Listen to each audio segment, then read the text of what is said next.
প্রিয় শিক্ষার্থী বন্ধুরা, আসসালামু আলাইকুম। আশা করি তোমরা সবাই ভালো আছো। তো আজকে আমি তোমাদের ষষ্ঠ শ্রেণীর ডিজিটাল প্রযুক্তি যে বইটি রয়েছে তারই দেখতে পাচ্ছ এখানে পৃষ্ঠা নাম্বার 46 পৃষ্ঠায় তোমাদের একটি ছক রয়েছে। তো আজকে আমি তোমাদের সেটি সমাধান করাবো।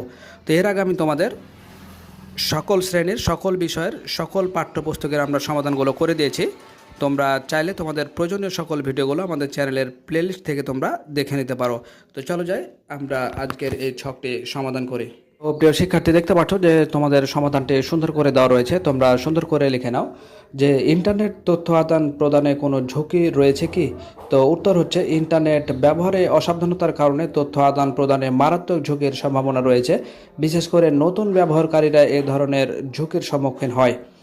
দ্বিতীয় নম্বর দেখতে পাচ্ছি যে ইন্টারনেটের তথ্য আদান প্রদানের ঝুঁকি মোকাবেলায় কি করা উচিত। উত্তর হচ্ছে ইন্টারনেটের তথ্য আদান প্রদানের ঝুঁকি মোকাবেলায় যা করা উচিত। এক নম্বরে কারো কাছে ব্যক্তিগত তথ্য প্রদানে অধিক সতর্কতা অবলম্বন করব।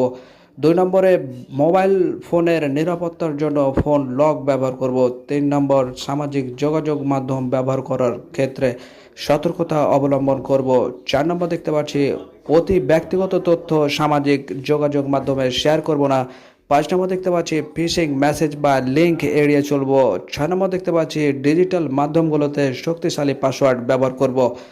এরপর লাস্ট দেখতে পাচ্ছি তথ্য আদান প্রদানের ক্ষেত্রে কার সহযোগিতা নিতে পারে। উত্তর হচ্ছে তথ্য আদান প্রদানের ক্ষেত্রে শিক্ষক, অভিভাবক, বড় ভাই বোন এবং অভিজ্ঞ কারো পরামর্শ নিতে পারে।